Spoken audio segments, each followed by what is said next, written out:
Hey guys, and welcome back to the channel. You might notice that I have a brand new winch right here on the front of my Jeep.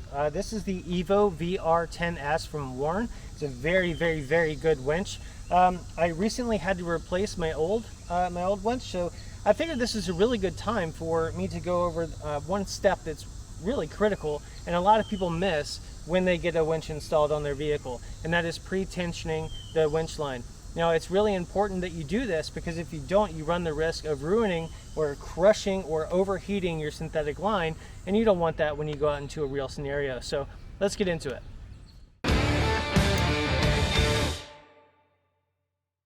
The very first thing that we're going to want to do is pull this winch line out until there are about 8 to 10 wraps left around the drum. Now, the reason why we want to do that is because this line is only held on by one small bolt that is definitely not load bearing.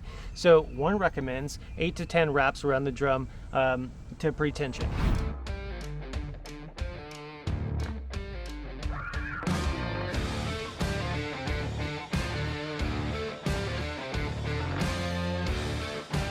All right, so now once we've got the winch cable pulled out all the way to like 8 to 10 wraps left on the drum, I'm gonna set up this side, which is a tree saver around a nice strong tree, not a dead tree, not a small tree. So I've just got this 6-foot tree saver from Terraflex, and then I've got a shackle here. So what I'm gonna do on the end of mine, on the end of my synthetic rope, I have the Factor 55 flat link. So I'm gonna thread this together. Put this here. Ideally, you would like to have a soft shackle or something like that so there's no metal on the line. It just reduces the risk and it's a lot safer. In this particular day, I don't have that available to me. So this is really what you want to have. Now, a lot of times people will put a blanket or something on the line itself. With synthetic rope, that's not as necessary. They still can fail.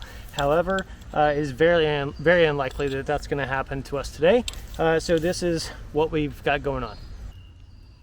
All right, so at this point, I've actually backed up my vehicle, backed up the Jeep all the way until there's a little bit of tension on the line. So you can actually see that going across all the way down there to where the Jeep is.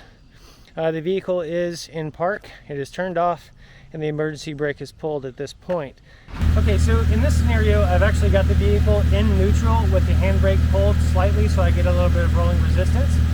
We'll notice here that we have the 8 to 10 wraps left on there. So what I'm going to do is, as I winch in, I'm actually going to be guiding this rope evenly across the drum, backwards and forwards until we get about 10 feet or so, or 2 or 3 meters away from the tree.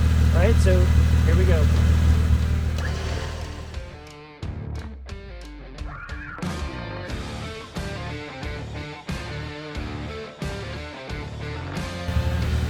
Now we're at this point, so we're all the way across here. It's nice and evenly rolled across the drum. So I'm going to actually start pushing it back this way so that it goes across the other direction.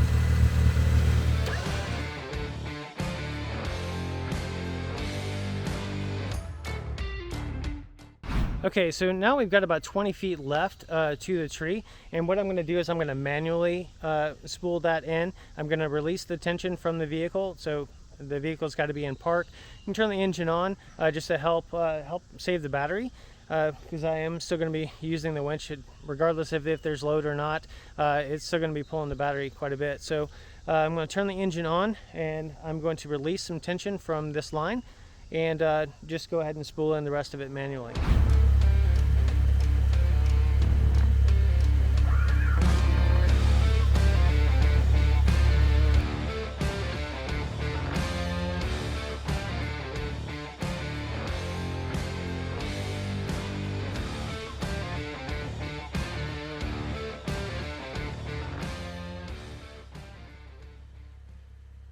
Alright guys, so that's it. That's how you re-spool or pre-tension your new winch line. Now you're ready to actually hit the trails and help recover people if you come across anybody with a situation, or recover yourself. So make sure that you follow these steps. Make sure that you pre-tension your new line anytime you install a new winch or a new line. And it's always good practice after you come off the trail to go ahead and re-spool your line so that you're not bound up inside of there. Most of the time when we're on the trail, it's just that thing that we got to get off the trail. We've got to get out of the situation. So a lot of times people tend to leave their winch line all bundled up on each other, and that causes just as much damage. So hope you found some value from this video.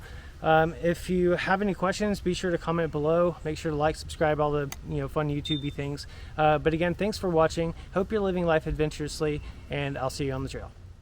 Oh, and one more thing before I forget. You might have noticed the shirt that I'm wearing right now. This guy right here. I've actually opened up a shop to help support this channel. So I've got some t-shirts, some headwear, tank tops, stickers, a whole bunch of stuff, and that's at advrshop.com. I'll leave a link in the description below. So again, I hope you're living life adventurously, and I will see you on the trail.